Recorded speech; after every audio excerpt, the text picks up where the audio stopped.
got so.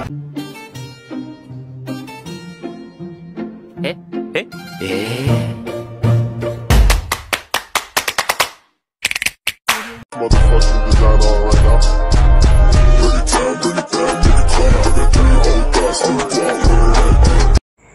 Assalamualaikum warahmatullahi wabarakatuh. Baiklah teman-teman, saya Ulfa Suliana dari program studi Ekonomi Syariah semester 6 STAIN Bengkalis. Pada kesempatan kali ini, saya akan menjelaskan materi tentang jenis-jenis penelitian, yang mana video ini dibuat untuk memenuhi tugas mata kuliah metode penelitian yang diampu oleh Bapak Dr. Al-Ma'arif M. Hum. Adapun materi pembahasan yang akan saya bahas yaitu yang pertama, penelitian eksperimen, yang kedua, studi kasus, yang ketiga, penelitian etnografi, yang keempat, penelitian fenomenologi, dan yang terakhir, penelitian grounded theory. Baiklah teman-teman, langsung saja kita masuk ke materi pembahasan yang pertama, yaitu penelitian eksperimen. Penelitian eksperimen merupakan metode penelitian yang digunakan untuk mengetahui pengaruh variabel terhadap variabel lain dengan mengendalikan kondisi yang dapat mempengaruhi hasil penelitian. Penelitian eksperimen ini merupakan satu penelitian kuantitatif yang sangat kuat untuk mengukur hubungan sebab akibat. Selanjutnya, penelitian studi kasus. Penelitian studi kasus merupakan suatu penelitian yang dilakukan untuk memusatkan perhatian pada suatu objek tertentu yang diangkat sebagai sebuah kasus yang untuk dikaji secara mendalam, sehingga mampu membongkar realitas di balik suatu fenomena tertentu. Adapun metode penelitian studi kasus, yaitu yang pertama, menentukan penelitian studi kasus dan mendefinisikan pertanyaan penelitian, yaitu menentukan pertanyaan penelitian yang terkait dengan objek yang ingin diteliti dan tujuan yang ingin dicapai. Yang kedua, melakukan studi kasus, studi pustaka. Studi pustaka penting untuk mencari apakah telah dilakukan penelitian yang serupa dan menjadi acuan dalam mencapai tujuan penelitian. Yang ketiga, penyusunan desain dan instrumen merupakan tahap membuat desain penelitian dan instrumen yang valid untuk mengumpulkan data yang sesuai dengan tujuan penelitian. Yang keempat, mengumpulkan data. Proses pengumpulan data dilakukan dengan metode seperti survei, wawancara, dan observasi. Yang kelima, analisis data. Data yang terkumpul dianalisis secara teliti untuk menghasilkan pemahaman yang mendalam terhadap kasus yang diteliti.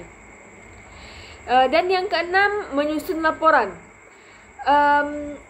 Menyusun laporan penelitian atau hasil analisis data yang disusun dalam laporan penelitian yang mencakup proses dari perumusan masalah hingga akhir penelitian. Yang terakhir, diskusi hasil penelitian.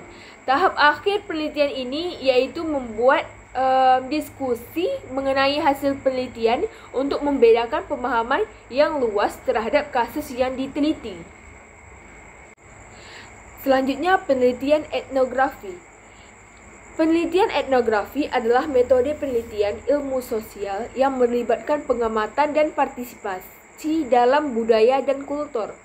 Penelitian etnografi mengamati dan mencoba untuk bersatu dalam kehidupan budaya kelompok orang yang diteliti. Nah teman-teman, metode ini menggambarkan suatu kelompok budaya dengan mengeksplorasikan kepercayaan, bahasa, dan perilaku, atau mengkritisi isu-isu mengenai kekuasaan, perlawanan, dan dominansi. Etnografi ini memungkinkan peneliti untuk melihat dunia dari perspektif subjektif individu yang terlibat dalam penelitian mereka. Selanjutnya, penjelasan tentang penelitian fenomenologi.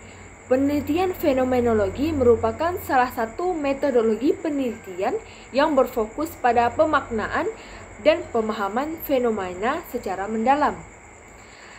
Dalam penelitian fenomenologi terdapat dua fokus utama, yaitu tekstural dan struktural. Tekstural berkaitan dengan deskripsi secara rinci mengenai pengalaman subjek penelitian, sedangkan struktural berkaitan dengan analisis terhadap struktur dan makna dari pengalaman tersebut. Nah teman-teman, metode penelitian fenomenologi ini melibatkan pengujian yang teliti pada kesadaran pengalaman manusia dengan fokus pada makna. Pendekatan ini tidak hanya digunakan dalam filsafat, tetapi juga dalam ilmu-ilmu sosial dan pendidikan.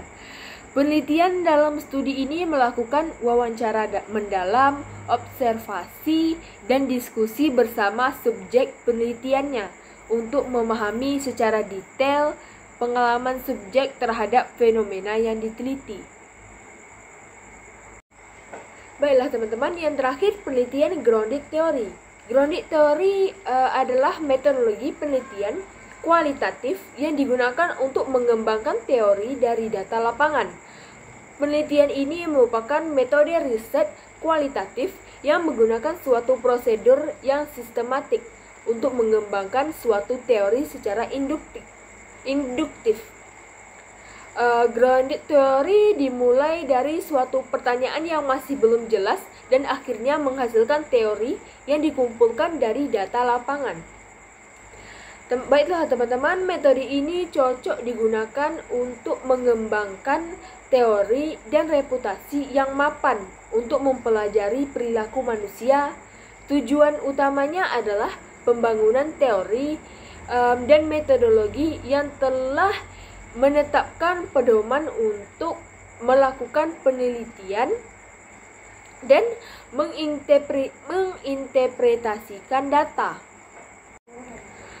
Proses penelitian grounded theory melibatkan beberapa tahapan, mulai dari pengumpulan data, analisis data, dan pembentukan teori. Pengumpulan data dilakukan dengan menggunakan wawancara yang tidak terstruktur, di mana pertanyaannya tidak terstruktur, merupakan interaksi antara pewawancara dengan responden. Analisis data dilakukan dengan cara teoritisasi data yang merupakan proses yang mengembangkan konsep-konsep dan kategori dari data yang dikumpulkan.